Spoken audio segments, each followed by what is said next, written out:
Bonjour, bienvenue dans Brève de Poésie. J'ai le plaisir de présenter une série de deux émissions consacrées à la poétesse Florence Noël. Donc je vais présenter deux de ces recueils. Le premier, L'étrangère,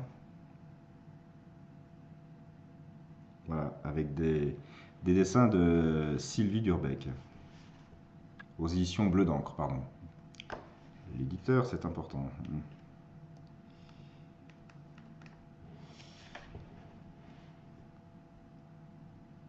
Parfois, je séjourne comme les morts, la tête obstinément fixée vers un ciel, alors animé d'astres vertigineux. D'autres fois, je m'essaye à rester debout.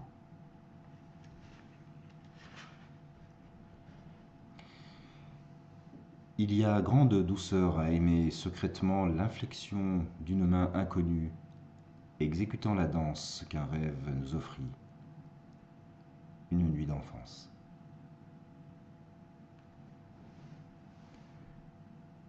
C'est un refrain de 3 notes, frais et rieur, l'entame d'une comptine. Surgit de ma bouche son innocence inquiète, la rame bondée.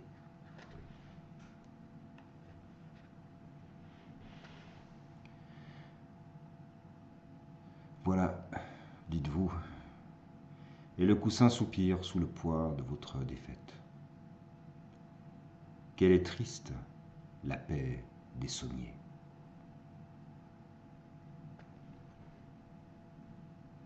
Demain renifle sous la gouttière. Si on poussait des pieds, des mains, ce lit, élargir la nuit. Passer à ce jour où tu et je, enfin ce regard, existerions.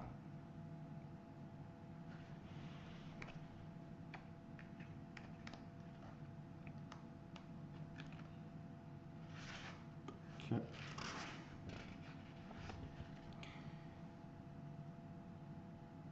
Alors je définis un des termes du poème parce qu'à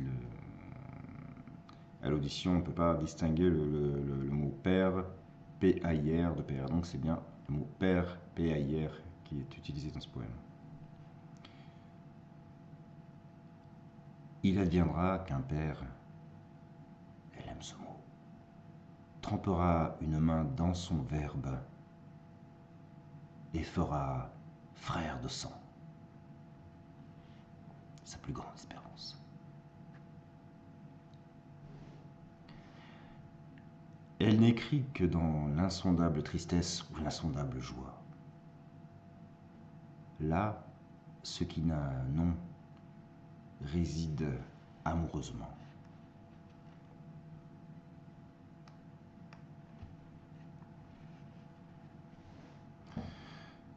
Ce monde, enfin, ce qu'il publie de lui, colle un peu aux semelles.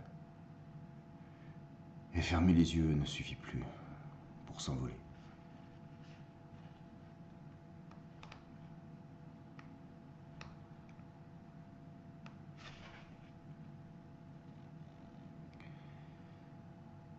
Allez, j'arrête. Oubliez ça, tout ça. Je creusais la main d'un ange avec un os. Et vous cherchiez encore quel sens lire par là. Tandis que nous hurlions tous deux, moi d'angoisse, lui de compassion.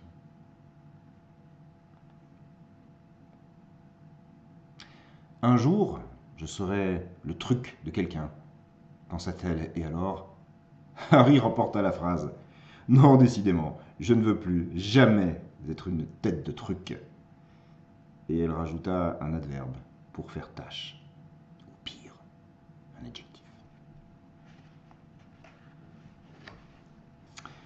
Un texte dédié à Benjamin Fondan, le philosophe donc, qui est mort à Auschwitz, et Hachem Shahabani, ou Shahabani Dejad, poète qui a été exécuté en 2013 à Téhéran pour acte de barbarie, puisque Il organisait des manifestations culturelles et des lectures poétiques.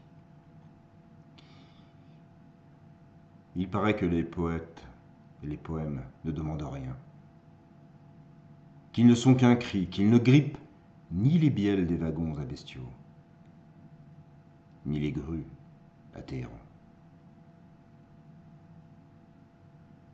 Écrire sert seulement à mourir digne dans l'âme, le visage couvert de crachin.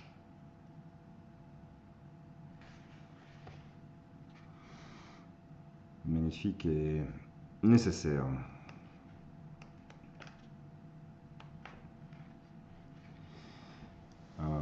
Plus léger, un hommage à la dessinatrice, à Sylvie Durbeck et son chien. Sans toi qui la regarde, la beauté serait-elle? Sans toi et ton chien face à l'eau, cette vue de mer serait juste une mer. Tu la rends admirable par ce lien visible, sans même un regard. Nous ne sommes pour personne. Magnifique hommage.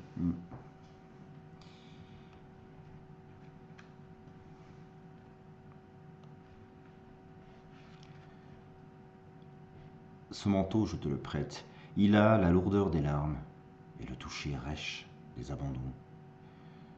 Ne crois pas que je m'en réjouisse, légères seront mes épaules, mais je connaîtrai l'échec des peines partagées.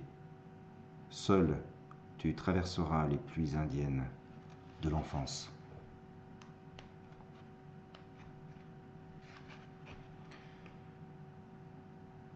Ce voyage, ce rebours, je l'ai commencé au pas de charge, rageuse, en deuil de la promesse amniotique de naître aux autres. Je ralentis l'allure, les pas encombrés de corps énuclés de sens. Moi qui emporte partout un ciel de ma poitrine.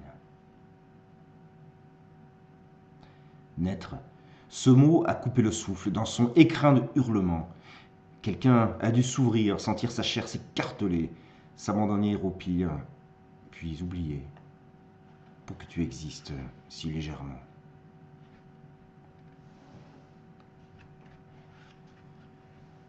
Elle mêla au silence son aridité. Ce n'était pas un recueillement, il n'y avait rien à prier. D'ailleurs, ses mains étaient de cendre. C'est alors qu'un oiseau pépilla une histoire de pluie et de rameaux. Son pays eut ce soir-là la forme d'un nid. Je vous montre d'ailleurs le dessin. Ah. Très jolies illustrations. De surcroît. Ça ne se dit pas un royaume comme celui-là, avec ses tentes échevelées, ses caravanes ponctuées de puits, ses embouchures de forêts aux ors lavés. Mais mangeons les mains dans le même plat, et nous aurons ces mystères en partage.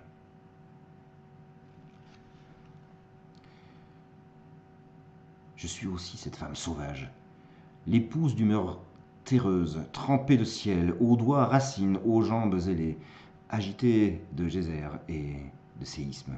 Mais chut, n'en dites rien, si je déborde un peu.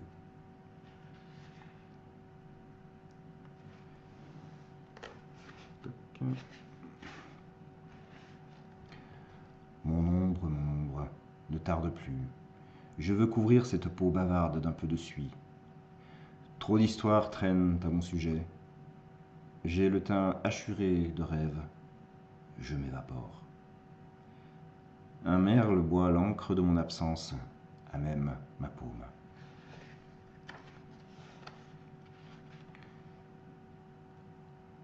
Lue, elle ne referme aucun livre. Elle les enchâsse les uns dans les autres. Tête bêche, ils se réchauffent, se parlent peut-être. La nuit, sur son chevet, elle les imagine converser d'autres possibles qu'elle insémine dans ses songes. Voilà, et un dernier texte, quatrième de couverture. Depuis toujours, elle traversait sur les passages pour piétons, mais marchait entre les lignes. Sur ses cahiers de notes, elle élargissait les marges. La prudence a ses libertés, l'observation ses voies secondaires. C'est rien qui la rendait partout étrangère. Voilà, donc l'étrangère. Florence Noël, illustrée par Sylvie Durbeck, aux éditions Bleu d'encre. Voilà, je vous le conseille vivement. Alors, l'émission est plus longue que d'habitude, parce qu'il est toujours plus long de présenter un recueil, et un magnifique recueil de surcroît. Donc, la prochaine émission, donc à demain, je vous présenterai un autre recueil de Florence, Branche d'acacia brassée par le vent. Voilà. À demain pour la suite de cette série d'émissions.